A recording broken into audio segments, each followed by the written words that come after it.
सगा जनन सेवा जोहार। मेरा नाम प्रियंका भलावी है। मेरा चयन मध्य प्रदेश लोक सेवा आयोग 2020 में डेप्यूटी कलेक्टर के पद पर हुआ है। कोई योजना ट्राइबल्स के लिए होती है जिसका बहुत से बच्चों को नॉलेज नहीं रह पाता और मुझे खुशी है कि मैं इस योजना का लाभ उठा पाई।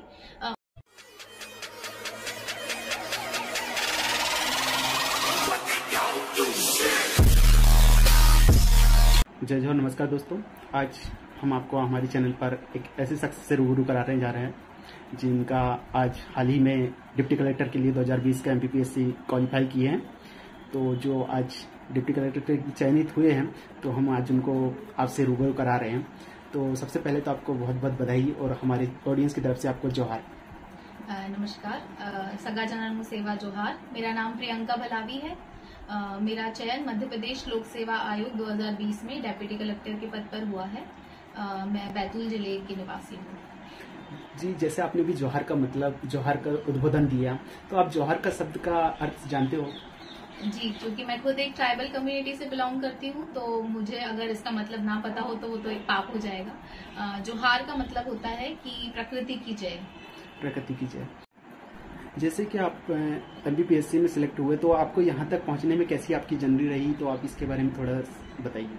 जी, मैं बैतूल जिले की निवासी हूँ। मेरी जर्नी की बात करें तो मैं अपनी स्कूलिंग से शुरुआत करती हूँ। मेरे पिताजी श्री दीपक भलावी प्राइमरी स्कूल में टीचर हैं और मेरी माता श्रीमती बीना भलावी जो कि हाउसवाइफ हैं। हम लोग 4 भाई बहन हैं। मैंने अपनी स्कूलिंग बैतूल से ही कंप्लीट करी है। सरकारी स्कूल से मैंने पढ़ाई करी है। शासकीय कन्याशाला बैतूलगंज से 1st से 12th तक की मेरी पढ़ाई वहीं से कंप्लीट हुई है। 11th में मेरा साइंस स्ट्रीम रहा। इसके बाद 12th के बाद मैंने इंजीनियरिंग करने के लिए सोचा था। तो उस समय में PET का एग्जाम होता था तो मैंने PET का एग्जाम दिया था। और उसके बाद जब कॉलेजेस से कॉल आने लगे तो मेरे फैमिली वालों ने मेरे पेरेंट्स ने मुझे मना कर दिया कि इंजीनियरिंग नहीं करनी है या बाहर नहीं भेजेंगे। उसका रीज़न ये था कि उनका कंसर्न था मेरे प्रति कि मैं हमेशा शुरू से ही मैं थोड़ा बीमार हो जाती थी, मुझे थोड़ा एक्स्ट्रा केयर की ज़रूरत पड़ती थी। तो उन्होंने बाहर भेजना सही नहीं समझा। तो फिर मैंने बैतूल जिले में ही JH कॉलेज में BSc कंप्यूटर साइंस में एडमिशन ले लिया। BSc कंप्यूटर साइंस मैंने कंप्लीट किया और इसके बाद मैंने, चूंकि मेरी फैमिली में MPPSC की तैयारी कर रहे थे मेरी बुआ के बच्चे, मेरी बुआ के 4 बच्चे हैं जो कि अभी चारों ही वर्तमान में MPPSC सिलेक्टेड हैं, ऑफिसर्स हैं। तो उन्हीं को देखकर मुझे प्रेरणा मिली कि मुझे करियर में MPPSC को चूज करना चाहिए और मुझे भी तैयारी करनी चाहिए।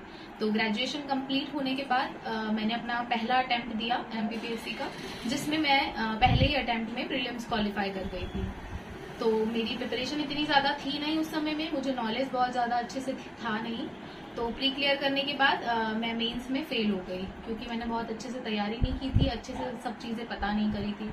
तो मुझे लगा कि शायद ये मेरे लिए नहीं है ये फील्ड, या मैं नहीं कर पाऊंगी। मैं उस समय में थोड़ा सेल्फ डाउट में आ गई थी। इसके बाद मैंने MSc में एडमिशन ले लिया था। जब मैंने MSc में एडमिशन लिया, MSc फिजिक्स, चूंकि मेरा स्कूलिंग हिंदी मीडियम से रही, मेरा कॉलेज भी ग्रेजुएशन हिंदी मीडियम से ही हुआ और मैंने MSc फिजिक्स में एडमिशन लिया जो कि हिंदी मीडियम में नहीं होता है, इंग्लिश मीडियम में होता है। तो वो थोड़ा सा मुझे टफ पड़ा और फिर मेरा परफॉर्मेंस भी इतना अच्छा नहीं रह पाया। तो फिर मुझे लगा कि मुझे PSC भी देते रहना चाहिए।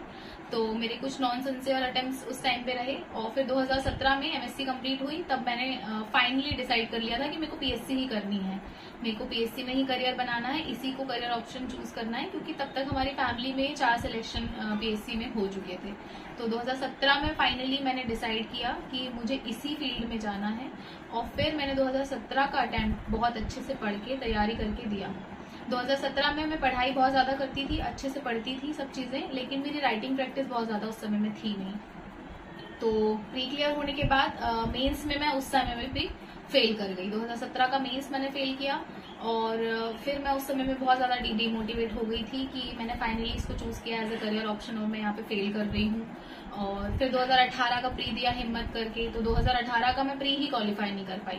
तब तो मैं बहुत ज्यादा टूट गई थी कि मुझे लगा कि यार मैं इतनी मेहनत कर रही हूँ, कहाँ मेरी कमी है, मैं प्री नहीं क्वालिफाई कर पा रही जबकि मैं मेंस लिख चुकी हूँ। तो मैं बहुत डिमोटिवेट हो गई थी। लेकिन मेरी फैमिली का बहुत ज्यादा सपोर्ट रहा मुझे, स्पेशली मेरे दोनों भाई, मेरी मम्मी, जिन्होंने मेरे पे आंख बंद करके भरोसा किया है, हमेशा ही बहुत ज्यादा सपोर्ट किया है मुझे।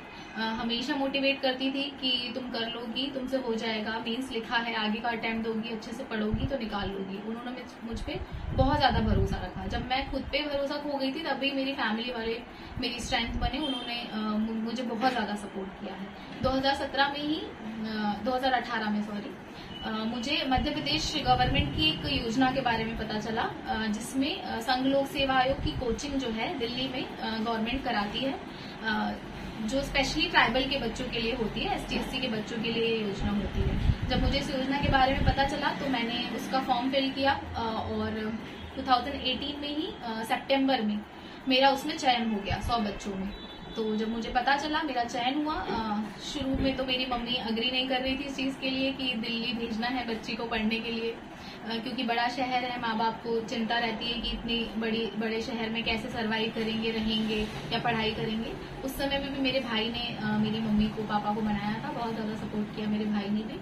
और फाइनली मैं 2018 में नवंबर में दिल्ली चली गई थी UPSC की कोचिंग करने के लिए। तो मध्य प्रदेश गवर्नमेंट की योजना के थ्रू मैं दिल्ली गई, फिर वहां पे मैंने 1.5 साल कोचिंग करी और उसके बाद बीच में 2019 का MPPSC का नोटिफिकेशन आ गया। तब मैंने वहीं पे रहकर 2019 प्री की तैयारी करी और जब पता चला कि प्री क्लियर हो रहा है तो मैं मेंस की तैयारी करने के लिए 2020 में इंदौर शिफ्ट हो गई थी।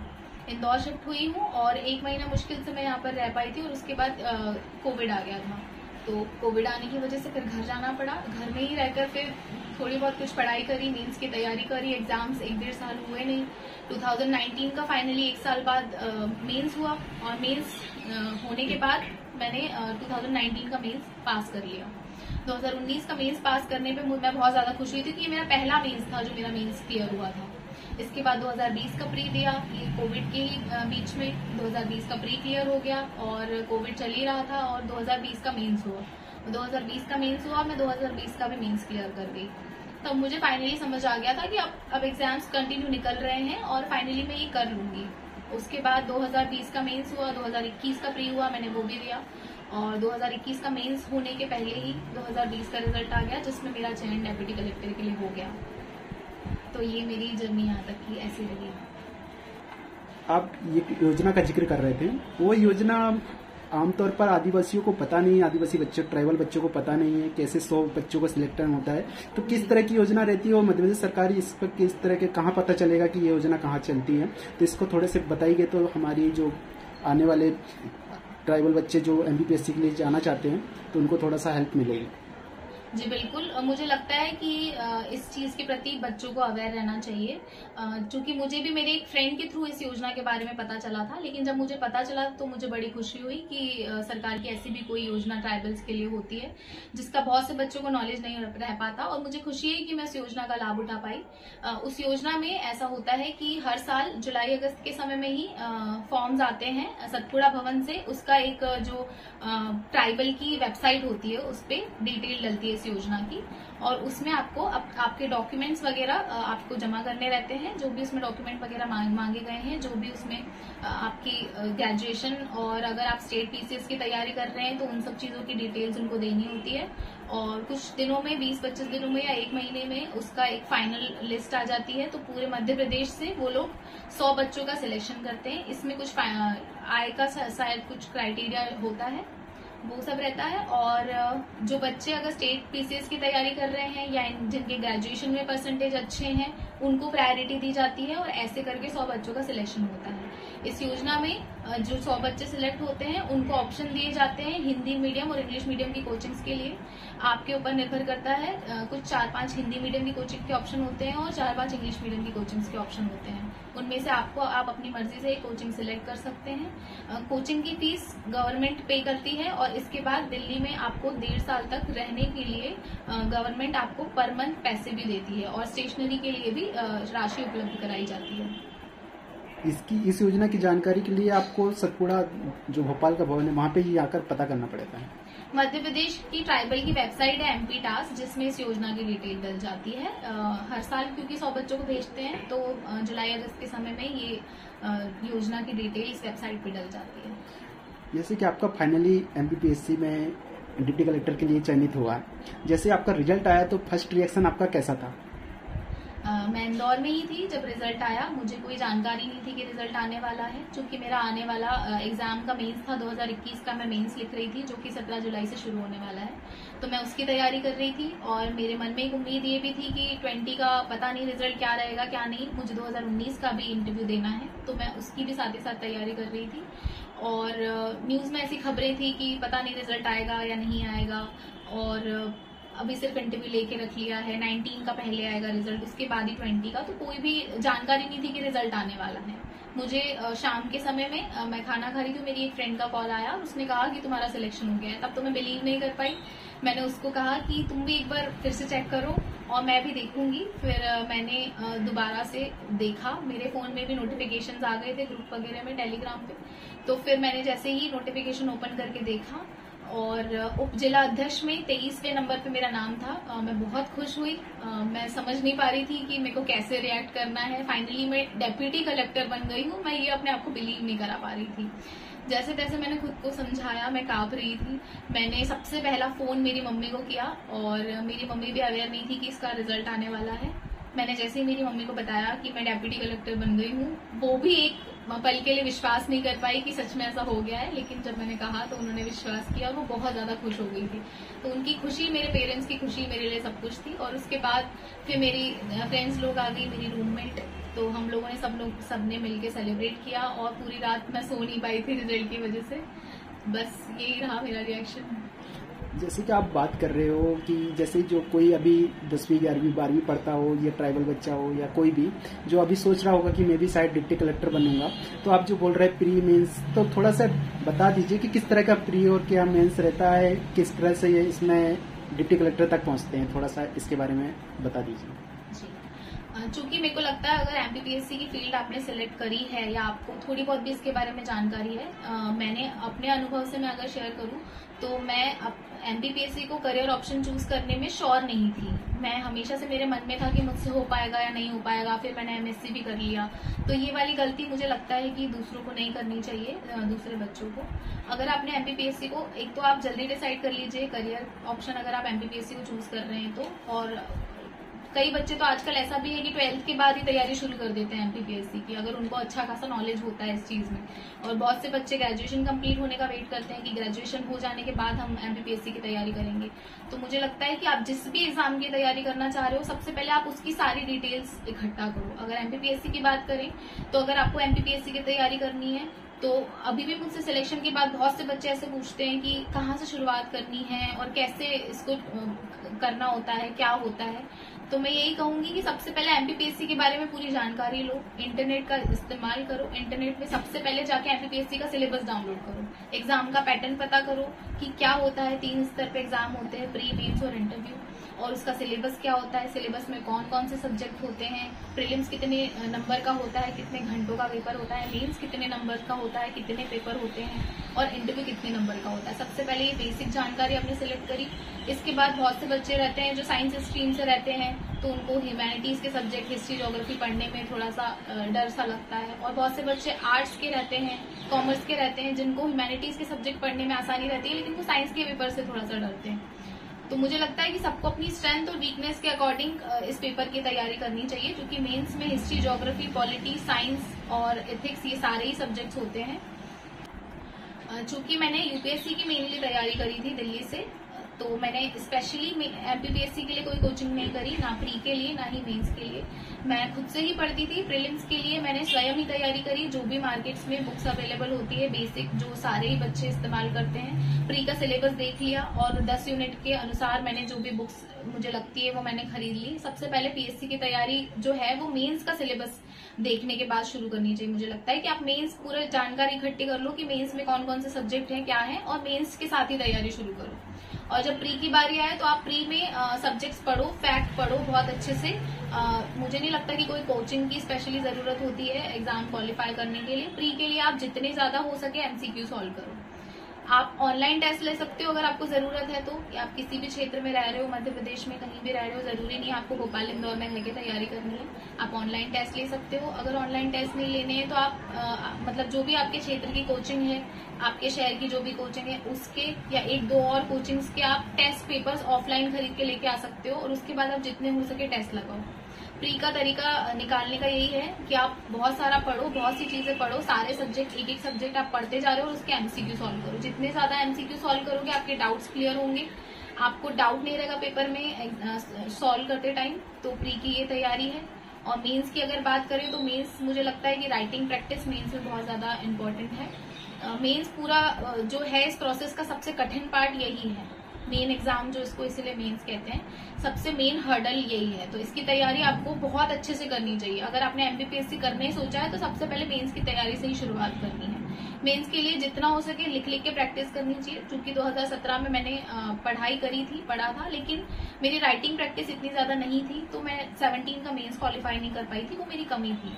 तो आप मेरी कमी से ये चीज सीख सकते हो कि जितना हो सके लिख लिख के प्रैक्टिस करो, राइटिंग प्रैक्टिस बहुत ज्यादा करो, टेस्ट ज्वाइन कर लो, लाइव आंसर राइटिंग कर सकते हैं, या फिर आप अपने जो भी मटेरियल्स है उससे पढ़ो और लिख लिख के प्रैक्टिस करो। मेंस की ये स्ट्रेटेजी है। और मेंस के टाइम आने से पहले आप कम से कम 40-50 पेपर्स ऐसे हैं जो कि लिख लो, बहुत ज्यादा जितना हो सके। आंसर राइटिंग बहुत अच्छे से होनी चाहिए।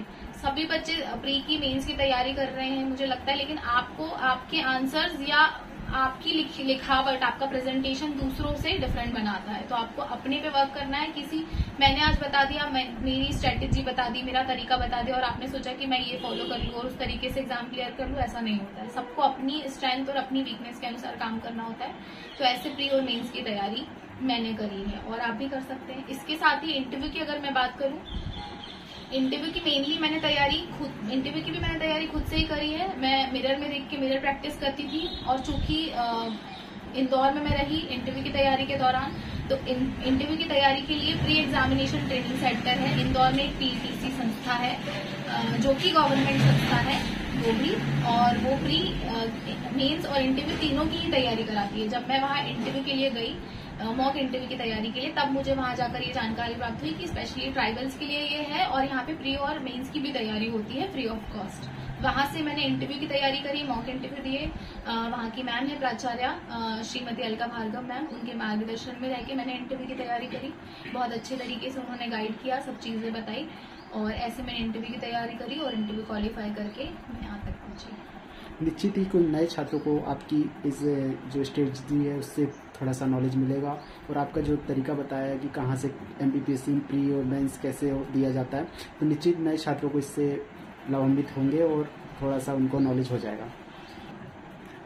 आपका ये एमपीपीएससी का अभी 2020 तक आने में सफ़र में कभी आपको लगा कि यार मुझे गलत रास्ता चुन लिया, कभी डिमोटिवेट हुए या किसी ने आपको मोटिवेट कर दिया कि नहीं हो पाएगा, या फिर अभी बीच में कोविड आ गया था तो 2 साल कोविड में चला गया, तो कभी ऐसा लगा आपको कि यार अब छोड़ना चाहिए और कुछ देखना चाहिए? बिल्कुल निश्चित ही। एज अ एस्पिरेंट आपकी लाइफ में ऐसे फेजेस आते हैं, उतार चढ़ाव आते हैं कि आपको लगता है कि मैंने शायद गलत फील्ड चूज कर ली या मेरे से नहीं हो पाएगा, this is not my cup of T. बहुत से थॉट्स आते हैं, दूसरे लोग भी डिमोटिवेट करते हैं, या फिर दूसरों के हमारे सामने किसी दूसरे एग्जाम में सिलेक्शन हो गए या और कोई कहीं सेलेक्ट हो जा रहा है या हम नहीं हो पा रहे हैं। तो मेरे साथ तो निश्चित ही हुआ है। मैंने असफलता बहुत करीब से देखी है। 2017 में मेरा मेंस क्वालिफाई नहीं हो पाया था, वहां पे मैं बिलीव कर रही थी कि शायद मेरा मेंस हो जाएगा, पर मेरी चूंकि राइटिंग प्रैक्टिस बहुत ज्यादा थी नहीं तो मैं वहां फेल हो गई। फिर 2018 का प्री मैं क्वालिफाई नहीं कर पाई थी। तो असफलताएं मैंने भी देखी है और मुझे भी डिमोटिवेशन आता था, जैसे सभी को ह्यूमन नेचर है, आता ही है। अगर असफल हो रहे हो तो मन में एक बार थॉट ये आता ही है कि गलत फील्ड है। इसीलिए मेरे भी मन में आता था, मुझे लगता था कि मैंने मास्टर्स किया है फिजिक्स से तो मुझे शायद नेट का एग्जाम देना चाहिए या दूसरे भी कोई एग्जाम्स देने चाहिए। तो मेरे लिए भी था डिफिकल्ट थोड़ा सा, लेकिन फिर मैंने खुद को मोटिवेट किया। जब आप खुद से ठान लेते हो एक बार कि यही करना है, तो फिर सामने कोई भी आ जाए आप उनसे डिमोटिवेट मेरे हिसाब से मुझे लगता है कि नहीं होते। फिर मैंने मेहनत करी, मैंने कोशिश करी। जब 2019 का नोटिफिकेशन आया था तो 2-2.5 महीनों में मैंने बहुत अच्छे से प्रीलिम्स की तैयारी करी थी। और प्री देने के बाद जब मेरा प्री क्लियर हो गया था और मेंस की तैयारी के समय में कोविड आ गया था। तो कोविड तो एक ऐसा फेज था कि स्टूडेंट लाइफ हो या कोई भी आम इंसान भी बहुत ज्यादा ऐसे मानसिक रूप से बहुत स्टेबल नहीं रहा। मन में आया ही स्टूडेंट्स के लिए तो बहुत ही डिफिकल्ट फेज था। क्लासेस बंद हो गई थी, पढ़ाई से एकदम लिंक टूट गई थी और पढ़ना नहीं हो पाता था। तो मेरे साथ भी ऐसा हुआ। तो कोविड के ही बाद में मिड कोविड के बाद मैंने मेडिटेशन करना शुरू किया था 2020 में। तो मेडिटेशन से मुझे बहुत ज्यादा हेल्प मिलती थी। स्टार्टिंग में कुछ टाइम मेरे से नहीं हो पाता था, ध्यान नहीं कर पाती थी, लेकिन जब थोड़ा टाइम मैं करने लगी, मुझे इसकी प्रैक्टिस हो गई, तो मुझे थोड़ा अच्छा लगने लगा और मैं थोड़ा मेंटली स्टेबल रहने लगी। और फिर थोड़ा आप अपने आप कॉन्सेंट्रेट करने लगते हो। मेडिटेशन करने के बाद आपको सब चीजें थोड़ी सही लगने लग जाती है। इसके बाद भी पढ़ने के दौरान बहुत सी चीजें ऐसे होती है कि मन नहीं लग रहा है या नहीं कर पा रहे, तो मुझे लगता है कि कोई एक ऐसी एक्टिविटी आपको अपनी लाइफ में अपना लेनी चाहिए जो आपको सुकून फील कराती हो या आपको अच्छा फील कराती हो। अगर आपको ऐसा लगता है कि मेरा पढ़ाई में मन नहीं लग रहा, थोड़ी देर मैं ऐसा कुछ करूं, या बहुत से लोग गाना सुन लेते हैं या अपने घर में बात कर लेते हैं, अपनी मम्मी से अपने पापा से बात कर लेते हैं, तो मोटिवेट हो जाते हैं। तो कोई ना कोई एक ऐसी एक्टिविटी आपकी लाइफ में जो आपको खुश करती है, आपको पसंद कर लेनी चाहिए। मैं मंडला आर्ट मेरा इंटरेस्ट जागा था इसमें, तो मंडला आर्ट बनाती थी मैं, तो उससे भी मुझे काफी अच्छा लगता था। तो यही सब मेरे डिमोटिवेशन से निकलने के तरीके थे। इसी के साथ अभी हाल ही में मैंने प्लान्स को लेके बहुत ज्यादा इंटरेस्ट जगाया है। जब 2020 का भी मेंस हो गया था और इंटरव्यू वगैरह नहीं हो रहा था, तब भी मैं डिमोटिवेट हो जाती थी। तब चूंकि मैं ट्राइबल कम्युनिटी से बिलोंग करती हूँ और आदिवासी हूँ, जैसा आप जानते ही हैं कि प्रकृति से जुड़े हुए लोग रहते हैं, तो मैंने अपनी मम्मी से सीखा है। वो घर में भी बहुत सारे प्लांट्स लगाती हैं और उनकी केयर करती है बहुत अच्छे से, तो मैंने भी वही तरीका आजमाया और मैं भी एक प्लांट खरीद ले आती थी। 15-20 दिनों में एक कोई प्लांट लेकर आ जाती थी, उसको लगाती थी और जब वो मेरे संरक्षण, मेरी देखभाल में पलता बढ़ता था, तो मुझे देखकर बड़ी खुशी होती थी। तो उन सब चीजों से मैं, ऐसे छोटी छोटी चीजों से मैं अपने आप को मोटिवेट रखती थी। एक MPPSC जो पूरा सिलेबस रहता है, जो भी एग्जाम होते हैं, तो सबसे ज्यादा डर लगता है एक आम इंसान को, एक आम छात्र को और एक आम स्टूडेंट को जो गांव ग्रामीण क्षेत्रों से आता है। तो इंटरव्यू में बहुत ज्यादा डर लगता है। वो सोचता है कि मैं प्री भी कर लूंगा, मेंस भी कर लूंगा, पर इंटरव्यू कैसे दे पाऊंगा। तो उसमें आपको भी ऐसा कुछ फेस करने को मिला है कि इंटरव्यू के समय में कि जो आपको लिए डिफिकल्ट था? इंटरव्यू की तैयारी के दौरान मेरे मन में डाउट आता था, क्योंकि इसके पहले कभी इंटरव्यू दिया नहीं था, कहीं भी कोई इंटरव्यू नहीं दिया था। मेरी तो फील्ड भी नॉन टेक्निकल रही, इसके पहले मैंने कभी कोई इंटरव्यू ऐसा फेस किया नहीं था और मेरी लाइफ का पहला इंटरव्यू ही PSC का इंटरव्यू था। तो मेरे मन में भी डाउट आता था, पर चूंकि मेरे भाई बहन, मेरी बुआ के बच्चे, वो काफी सपोर्टिव रहे, मैं उनसे गाइडेंस लेती थी। मुझे लगता है ग्रामीण क्षेत्र से हो, शहरी क्षेत्र से, आप किसी भी क्षेत्र से बिलोंग करते हो, आपको डरना तो बिल्कुल भी नहीं है। मतलब इंटरव्यू के 175 मार्क्स है, उसके लिए आपको डरना ही क्या है। मेहनत जितनी है आप मेंस में कर सकते हो। अगर आपको लग रहा है कि इंटरव्यू मेरा इतना अच्छा नहीं है, मुझे तो लगता है कि जो कमी है पहले उसी पे तैयारी करनी चाहिए। अगर आपको लग रहा है कि इंटरव्यू नहीं हो पाएगा या नहीं कर पाएंगे, या थोड़ा बहुत भी डाउट है कि नहीं हो पा रहा है, डिफिकल्ट लग रहा है, मेरा बोलने में इतना अच्छा नहीं है, प्रोनाउंसिएशन अच्छा नहीं है, तो उसी पे वर्क करना चाहिए। अपनी कमियों पे सबसे ज्यादा वर्क करना चाहिए। और जैसा कि मैंने भी किया, मुझे भी इंटरव्यू से डर लगता था, तो मैं जैसा जैसा मेरे भाई बहन मुझे गाइड करते थे, तो मैंने मिरर प्रैक्टिस करी। मैं अपने दोस्तों से बात करती थी, मैं उनको बोलती थी कि मुझसे पूछो, मेरा इंट्रो लो, मुझसे कुछ क्वेश्चंस पूछो। और जब मैं घर पे भी बात करती थी, तो मैं अपनी मम्मी से कुछ ऐसे क्वेश्चन से डिस्कस कर रही होती थी कि आप कुछ बैतूल के बारे में बता दो या ट्राइबल के बारे में मुझे कुछ बता दो, और मैं उनसे भी इसी टाइप की बात करती थी और यहाँ वहां से सारा नॉलेज गेन करती थी और फिर उसको मिरर में देख देख के प्रैक्टिस करती थी। तो मुझे लगता है कि जब मैं कर सकती हूँ, जिससे मैं जैसे बहुत इंटरव्यू से डर लगता था, तो फिर सभी बच्चे कर सकते हैं। आज वर्तमान में भारत के जो राष्ट्रपति है वो भी आदिवासी है, वो बड़े बड़े ऑफिसर, आप जैसे स्टूडेंट, छात्र लोग IAS IPS प्रशासनिक सेवा में बड़े बड़े पदों में जा रहे हैं। फिर भी आज की स्थिति में देखा जाए तो आदिवासी की शिक्षा स्तर बहुत ज़्यादा गिरा हुआ है। इसका कारण क्या है? सरकार भी बहुत ज़्यादा प्रमोट कर रही, फिर भी शिक्षा स्तर नहीं सुधर रहा है। सच मुझे इसका कारण एक जागरूकता की कमी लगती है, दूसरी मानसिकता थोड़ी सी खराब लगती है। मैं जहां तक जो रीजन देख पा रही हूँ, मैंने भी ट्राइबल एरिया में मैं रही हूँ और मेरी मौसी बैतूल में ही पास में भौरा में छात्रावास अधीक्षिका है आदिवासी छात्रावास की, मैं वहां पे भी जाती रहती हूँ और मैंने देखा है वहां पे भी बहुत सारी बच्चियां पढ़ती हैं, उनके साथ भी मैंने बहुत समय व्यतीत किया है। तो अगर ट्राइबल एरिया की बात करें और शिक्षा स्तर की बात करें ना, तो ट्राइबल एरिया में स्पेशली अगर लिंगानुपात आप देख रहे हो तो लिंगानुपात बहुत अच्छा है। मतलब लड़के लड़कियां वहां पर बराबर है, एक जैसे देख रहे हैं। हम लोग ट्राइबल कम्युनिटी स्पेशली जो खासियत है ट्राइबल कम्युनिटी की, कि लड़के लड़की में भेदभाव नहीं करते। हमारा जो चिन्ह है, पूजनीय चिन्ह आदिवासियों का, सल्ला गांगरा, उसमें भी आप देखोगे तो उसको दाऊदाई चिन्ह बोलते हैं, जो कि एक नारी और पुरुष दोनों का प्रतीक है और दोनों को ही इक्वली दर्शाता है कि नारी और पुरुष दोनों ही बराबर हैं। तो इसमें तो कहीं भी कोई कमी नहीं है, लड़के लड़की को एक जैसा मान रहे हैं हमारे समाज में। लेकिन कमी अगर कहीं है तो मुझे लगता है थोड़ा सा मानसिकता की कमी है। लड़कियां खुद ही आगे स्टेप नहीं लेती पढ़ने के लिए, या फिर अपने फैमिली में अगर वो ऐसा कुछ देख नहीं रही है कि माता इतनी शिक्षित नहीं है या फैमिली में भी कोई बहुत ज्यादा पढ़ा नहीं है, तो वो खुद से इंटरेस्ट कम दिखाती है पढ़ने लिखने में, स्पेशली ग्रामीण क्षेत्र में मैं बात करूं। दूसरी चीज सोर्सेज की भी कमी होती है कि इतनी अच्छी कोचिंग या मटेरियल पढ़ने लिखने के लिए अवेलेबल नहीं होता है, तो ये चीज भी कमी रहती है। जागरूकता की कमी रहती है, जैसा कि मैंने बताया कि मैंने एमपी गवर्नमेंट की योजना के थ्रू मैं दिल्ली गई थी और मैंने यूपीएससी की कोचिंग वहां से करी। इसी के साथ मैंने ट्राइबल के लिए जो संस्था होती है पीईटीसी, वहां से मैंने इंटरव्यू की तैयारी करी। बहुत से ट्राइबल के ऐसे बच्चे हैं जिनको इन योजनाओं के बारे में, इन संस्थान के बारे में कोई नॉलेज ही नहीं है। तो अगर इन सब चीजों का नॉलेज हो, ग्रामीण क्षेत्र तक, सभी क्षेत्रों तक इन सब चीजों का नॉलेज पहुंचे, तो सारे बच्चे इसका लाभ ले पाएंगे, उनसे सिलेक्शन ले पाएंगे और आगे बढ़ेंगे, शिक्षा का स्तर बेहतर होगा। मुझे ये रीजंस थोड़े से लगते हैं जिनमें सुधार की आवश्यकता है। जागरूकता की स्पेशली कमी है। अगर ये चीजें बेटर हो जाएगी तो शिक्षा का स्तर निश्चित रूप से आदिवासियों में बेहतर होता दिखेगा। जैसे आपने अभी सल्ला कांगड़ा की बात करें, तो मुझे लगता है आप सांस्कृतिक रूप से भी काफी स्ट्रांग हो। प्रशासनिक रूप से तो आप स्ट्रांग हो ही, पर सांस्कृतिक रूप से भी स्ट्रांग है। तो आप एक आदिवासी बहुल जिले से भी आते हो, तो कहीं ना कहीं आदिवासी की संस्कृति, भाषा में कहीं ना कहीं खत्म होते, विलुप्त होते नजर आती है।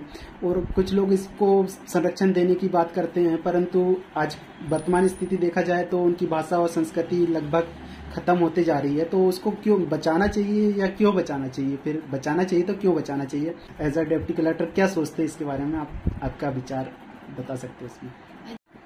निश्चित ही बचाना चाहिए, मुझे लगता है। मैं खुद भी चूंकि आदिवासी समाज से बिलोंग करती हूँ और आदिवासी समाज की कई ऐसी विशेषताएं हैं जो कि दूसरे समाज को और भारत में सभी लोगों को अपनानी चाहिए। बहुत सी ऐसी विशेषताएं मैं देख पाती हूँ।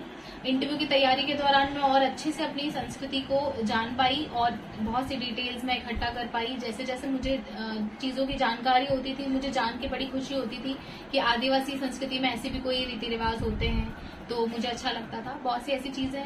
पहली चीज तो कि हमारे यहाँ पे जेंडर इक्वालिटी है, लड़के लड़कियों को एक जैसा देखा जाता है आदिवासी समाज में। तो ये एक सीखने वाली चीज है आदिवासियों की। आदिवासियों की परंपराओं की, संस्कृति की अगर हम बात करें तो मुख्य रूप से आदिवासी जो है प्रकृति पूजक होते हैं। तो जैसा कि अभी क्लाइमेट चेंज और ये सब चीजें देखने को मिल रही है दुनिया में, अगर आदिवासियों की ये एक सीख सभी लोग ले लें कि प्रकृति पूजक हैं और प्रकृति की रक्षा करना, नदी, जंगल, जमीन से जुड़ाव उनका जो रहा है, तो ये भी एक सीखने की चीज है। ऐसी बहुत सी विशेषता आदिवासी संस्कृति की है जो कि दूसरे समाज को भी सीखनी चाहिए और निश्चित रूप से इनकी जो है इनकी रक्षा करनी चाहिए, इनका प्रचार प्रसार करना चाहिए। स्पेशली आज की यूथ जो है, ट्राइबल की अगर मैं बात करूं तो ट्राइबल यूथ से मैं स्पेशली बोलना चाहूंगी कि अगर आप मतलब देख रहे हैं कि हमारे समाज में, हमारी संस्कृति में इतनी चीजें हैं और दूसरे समाज के लोगों के साथ आप बैठ रहे हैं, उनके साथ समय व्यतीत कर रहे हैं, तो आपको अपनी संस्कृति पर गर्व होना चाहिए। उनके साथ ये चीजें शेयर करनी चाहिए। आपने जो भी संस्कृति है, आदिवासी संस्कृति का प्रचार प्रसार करना चाहिए, उसको आगे बढ़ाना चाहिए, हमारी लैंग्वेज को आगे बढ़ाना चाहिए, कुछ अच्छी चीजें सीखनी चाहिए और निश्चित ही इसका संरक्षण होना चाहिए, मुझे लगता है। निश्चित है, आप जब एमपीपीएससी से सिलेक्ट होकर जब वापस घर गए, अपने मम्मी पापा के पास गए, तो आपको कहीं ना कहीं आदिवासी समाज का नाम भी आपने कहीं ना रोशन किया, आपके जिले का नाम रोशन किया, आपके मम्मी पापा का नाम रोशन किया और आप खुद भी रोशन ही हुआ। तो एक उन्होंने स्वागत किया, आपको बहुत माला वगैरह पहना है सोशल मीडिया में जैसा देखा हूं मैं। तो उनको आपसे क्या आस थी, क्या आस लेकर बैठे थे कि आप एक हमारी समाज की बेटी डिप्टी कलेक्टर बन गई, तो उनको कुछ आस रही होगी, क्या देखते हैं आपके लिए? बिल्कुल, मेरे माता पिता तो बहुत ही ज्यादा खुश थे क्योंकि फैमिली में, मतलब मेरे 4 भाई बहनों में मेरा पहला सिलेक्शन है फैमिली में, तो बहुत ही ज्यादा खुश थे। और जैसा कि वो हमेशा से चाहते भी थे कि मैं अपने पैरों पे खड़ी हो जाऊं, एक गवर्नमेंट जॉब हासिल कर लूं, और वो मैंने किया भी। इसके साथ ही मेरे क्षेत्र की बात करें, लोगों ने मेरा बहुत अच्छे से स्वागत किया और उनको कहीं ना कहीं बहुत ज्यादा खुशी भी थी कि हमारे समाज से कोई एक हमारे ही क्षेत्र की बेटी या हमारे समाज की बेटी इतने बड़े पद पे पहुंच गई और इतनी बड़ी अचीवमेंट हासिल कर ली। तो थोड़ा उनकी भी कुछ उम्मीदें हैं मेरे लिए। उन्हें लगता है कि इसको देखकर हमारी भी फैमिली से कोई ना कोई लड़का या लड़की मोटिवेट होंगे, तैयारी करेंगे। तो इस तरीके से वो लोग देखते हैं। इसके साथ ही ऐसा भी वो लोग देखते हैं, मुझे लगता है कि कोई हमारे ट्राइबल कम्युनिटी से सिलेक्ट हुआ है तो ट्राइबल कम्युनिटी के लिए कुछ करेंगी। निश्चित ही रूप से मैं करूंगी। स्पेशली मुझे जहां तक लगता है कि लड़कियों की शिक्षा के लिए अगर मेरे पास जो मुझे अब पद मिला है और जो भी मेरी जिम्मेदारियां बनती है, मेरे समाज के प्रति भी मेरी बनती है, तो स्पेशली मैं लड़कियों की शिक्षा के लिए काम करने की कोशिश करूंगी। जैसा कि मैंने बताया कि जागरूकता की कमी है, चीजें नॉलेज नहीं रहता है और करियर ऑप्शन चूज करने में दिक्कतें होती है कि क्या चूज करना चाहिए या बिल्कुल ही नॉलेज नहीं है, क्या फील्ड होती है और डिफरेंट या कुछ योजनाएं होती है जिनके बारे में जानकारी नहीं रहती है। तो शिक्षा का स्तर बेहतर हो सके, लड़कियां भी आगे बढ़े और मैं चाहती हूँ कि आदिवासी समाज के हर एक परिवार से ऐसे ही मेरी तरह एक लड़की सिलेक्ट हो और बड़े पद पर जाए। निश्चित ही आप समाज को बेहतर, आप प्रशासनिक सेवा में रहकर समाज के लिए बेहतर काम करोगे, शिक्षा के लिए, और जो आदिवासी छात्र हैं उनको आप मोटिवेट करोगे और उनके लिए कुछ योजनाएं वगैरह जो भी डिटेल से आप बताओगे प्रशासनिक सेवा में रहते हुए, तो आप ही निश्चित ही हमारे समाज के लिए, हम भी ऐसा आशा करते हैं कि कहीं ना कहीं हमारा समाज बहुत पिछड़ा हुआ है तो उसको कहीं ना कहीं आप ऊपर ले जाने की कोशिश करोगे और आपकी तरफ से 100% दोगे। बहुत बहुत बधाई आपको हमारे चैनल पर इतना कीमती समय देने के लिए और इतना बिजी टाइम, और आप तो अभी सिलेक्ट हुए तो बहुत ज़्यादा बिजी टाइम भी चल रहा होगा, तो आपने हमारे लिए इतना टाइम दिया और हमारी ऑडियंस भी आपसे बहुत कुछ सीखने को मिला होगा। उनको भी आगे कैसे प्रिपरेशन करना है, अपने बच्चों को पहुंचाना है तो कैसे क्या करना है, उसकी सारी जानकारी मिली होगी। तो आपको बहुत बहुत धन्यवाद और बहुत बहुत जोहार। Thank you Sujit. सेवा जोहार सभी को।